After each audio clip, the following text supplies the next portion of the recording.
bem-vindos à nossa última videoaula da disciplina de Patrimônio Público, Materiais e Logística. Hoje vamos compreender a aplicação de níveis de serviço na logística pública e a pressão que os beneficiários fazem sobre os serviços logísticos públicos. Estudar sobre a formação da percepção dos beneficiários frente à recepção de serviços logísticos e os diferentes níveis de oferta de serviços logísticos. Aprender sobre gestão de transportes nas cidades e entre as cidades. Conhecer as operações de gestão de depósitos e os cuidados associados a elas. E estudar os fatores inerentes à movimentação de materiais, como equipamentos, riscos de acidentes e tecnologias. O resultado da ação de uma atividade, como por exemplo o serviço prestado pelos Correios na entrega de documentos e objetos, pode ser quantificado e colocado em termos de nível de desempenho. Podemos classificar os níveis de serviço em serviço básico, serviço de atendimento ao pedido perfeito e o serviço de valor agregado. Em relação ao nível de serviço básico, temos as características de disponibilidade, de desempenho operacional e de confiabilidade. A disponibilidade trata da capacidade de ter produtos em estoque no momento desejado pelo cliente. Já o desempenho operacional é medido em termos de velocidade, consistência, flexibilidade e planos de contingência, em caso de falhas e da recuperação do funcionamento do sistema. Por fim, a confiabilidade, que é uma característica qualitativa sobre o posicionamento de suas entregas. Considera-se como atendimento do pedido perfeito quando a disponibilidade de estoques é máxima, 100%, e o tempo de ciclo é mínimo, tendendo a zero, quando acontece a entrega instantânea. As organizações que buscam o atendimento do pedido perfeito tendem a se tornar fornecedores preferenciais e necessitam de um forte apoio informacional e, consequentemente, possuem um custo mais elevado. O serviço de valor agregado é diferente do serviço básico e diferente do serviço de atendimento do pedido perfeito. Serviços de valor agregado resultam de atividades específicas ou exclusivas, como inserção de informações, etiquetas de controle, manuais, embalagens de proteção e outros. O atendimento ao pedido perfeito busca a satisfação máxima do cliente. O aumento das expectativas dos beneficiários ao longo do tempo impulsiona a dinâmica dos serviços prestados pelas organizações, sejam elas públicas ou privadas, concorrentes ou não, que na busca por se manter no mercado oferecem serviços com mais atributos e desta forma instruem, orientam e realimentam os beneficiários, que é o mercado consumidor, resultando em buscas por tempos de ciclo menores e índices de disponibilidade cada vez maiores, o que leva à redução do que denominamos janela de serviço. Não podemos confundir o serviço de atendimento básico com serviço simples ou mesmo com um serviço abaixo de certo padrão. O serviço básico tem como característica o atendimento à ampla camada da população, destinado ao maior número possível de beneficiários, e ele pode ser medido em termos de disponibilidade, desempenho operacional e confiabilidade.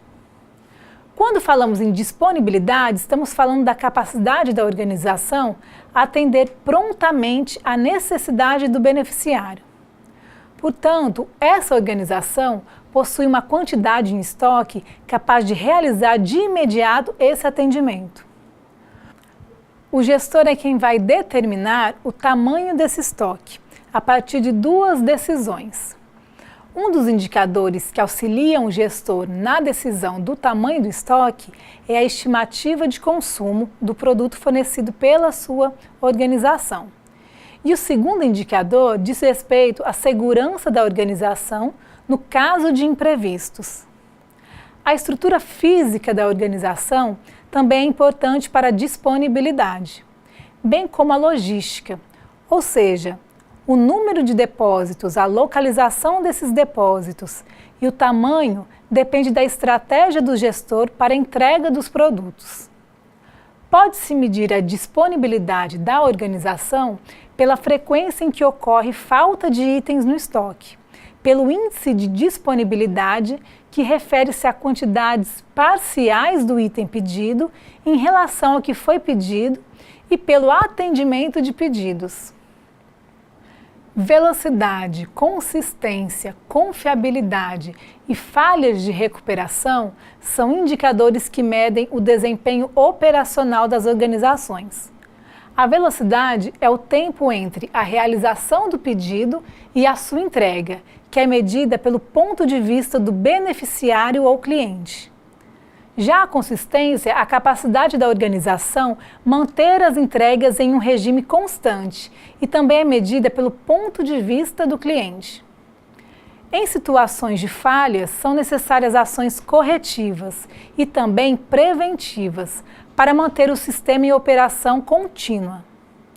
O gestor deve ter sempre um plano de contingência, pois uma carga pode ser avariada, um veículo pode ficar retido ou qualquer outro tipo de problema, e o beneficiário não pode ser culpado por estes acontecimentos. A confiabilidade está relacionada às informações antecipadas fornecidas ao cliente, como quantidade, deslocamento, posição e entrega dos produtos.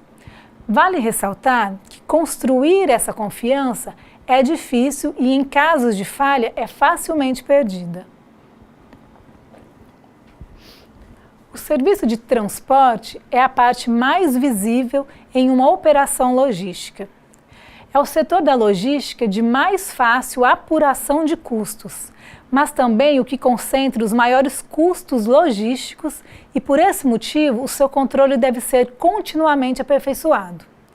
A estratégia de custos estará relacionada com o tipo de veículo transportador e com o nível de serviço acordado com o beneficiário.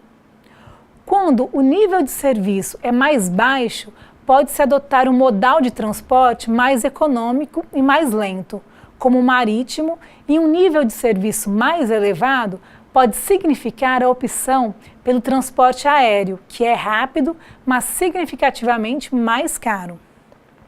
Esses níveis de serviços diferentes podem significar serviço de atendimento básico, serviço perfeito e serviço de valor agregado. Consequentemente, a apropriação de custos vai variar. A rede de transporte ferroviário no Brasil se mostra, de certa forma, rígida e inflexível, mas é um modal que permite o transporte de grandes quantidades de materiais a baixos custos. Já o transporte rodoviário é muito mais flexível, porém a um custo superior. Do ponto de vista logístico, uma estratégia seria combinar os modais ferroviário e rodoviário. A permissão para operação intermodal, que é utilizar a troca entre modais por uma mesma organização prestadora de serviços, estava restrita até pouco tempo atrás, mas só no Brasil, não só no Brasil, mas como em muitos países. A visão estatal era de que o Estado deveria intervir no mercado para que não houvesse a possibilidade de monopólios. Com o movimento neoliberal e a globalização, o Estado brasileiro diminuiu a sua ação sobre os sistemas de transporte e passou a ser o agente regulador, deixando que as leis de mercado atuem de forma livre e aberta. A moderna logística se vale de apoio informacional para manter o controle sobre a movimentação de materiais, para efetuar o rastreamento das cargas, prevenir contra furtos e oferecer aos beneficiários informações sobre o transporte. Não seria possível conceber a moderna logística sem o apoio informacional. Nos dias atuais, as grandes cidades estão enfrentando dificuldades com as condições de trânsito, o que dificulta os sistemas de transportes logísticos. Temos também restrições ao tráfego de caminhões nas áreas centrais, o que obriga as organizações a estabelecerem os depósitos nas periferias das cidades e próximos aos eixos rodoviários. Isto determina que as operações sejam necessariamente feitas por dois tipos de veículos: os de grande porte atuando entre cidades e ficando restritos às zonas periféricas, e os de veículos de pequeno porte para tráfego nas regiões centrais. Os depósitos flexibilizam o trabalho logístico e suportam os elevados padrões de nível de serviço ao beneficiário. Os princípios operacionais de armazenagem nos depósitos são decorrentes do projeto de rede, da tecnologia de manuseio e do plano de estocagem. O projeto de rede logística é elaborado tomando por base características das instalações físicas, da movimentação interna dos produtos, da localização externa e dos acessos rodoviários. Por exemplo, construir prédios de um pavimento para economizar energia ao elevar cargas pesadas, disposição das entradas e saídas dos prédios, de forma que o percurso seja linear ou em forma de U. Os armazéns, eles devem permitir que os produtos ali depositados sejam mantidos em condições estáveis. Produtos de maior movimentação devem ficar nas áreas mais próximas aos sistemas de movimentação. Produtos mais pesados na parte inferior das estantes. E os produtos mais leves na parte superior. Já os produtos de grandes dimensões, também na parte inferior, e produtos de pequenas dimensões na parte superior das estantes. Outros critérios de ocupação devem ser levados em consideração na escolha dos endereços internos dos produtos, como custo dos produtos, cuidados com higiene, periculosidade, validade ou fragilidade dos produtos. No caso de armazéns para alimentos, esses devem ter sistemas para controle de temperatura. O projeto do armazém deve ser concebido de forma a eliminar o duplo manuseio ou excessivo manuseio. Os pontos de gargalo também devem ser considerados, pois podem aparecer em função da sazonalidade da demanda. Isso significa que mesmo itens de grande consumo podem ficar em pontos afastados em determinados momentos, como, por exemplo, itens tipicamente sazonais, por serem intensamente consumidos em pequeno período de tempo, de poucos dias ou de semanas, frente a outros itens de grande consumo, porém de consumo mais regular ao longo do ano. Parece simples a atividade de guardar os produtos nos armazéns, mas essa decisão exige que o gestor elabore um plano de estocagem que vai permitir que esses produtos sejam armazenados de acordo com as características quanto à dimensão, o tamanho do espaço que esse produto vai ocupar, peso, densidade, valor e sazonalidade de abastecimento, ou seja, se a demanda por aquele produto é dependente ou independente do tempo, daquele determinado período. O plano de estocagem considera também as características físicas do prédio do armazém, de forma que favoreça a movimentação. Numa área urbana, por exemplo, alguns veículos não podem transitar, seja pela velocidade dos veículos de transporte, tipo do veículo, porque algumas cidades impedem que caminhões grandes trafeguem na região central, ao crescimento urbano, como a cidade de São Paulo, que impede que os depósitos sejam ampliados por falta de espaço.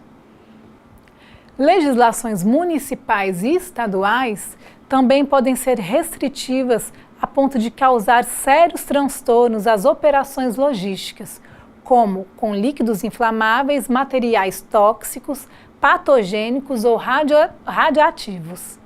Um depósito deve ter em seu projeto a previsão de área para expansão. É comum se ocupar áreas livres de 3 a 5 vezes superiores à área construída inicialmente. Em alguns casos, é necessário um tipo de solo e de piso que suportem grandes pesos, como nas indústrias de base. Além de proteger os produtos, um armazém tem por função armazenar e facilitar a movimentação dos produtos.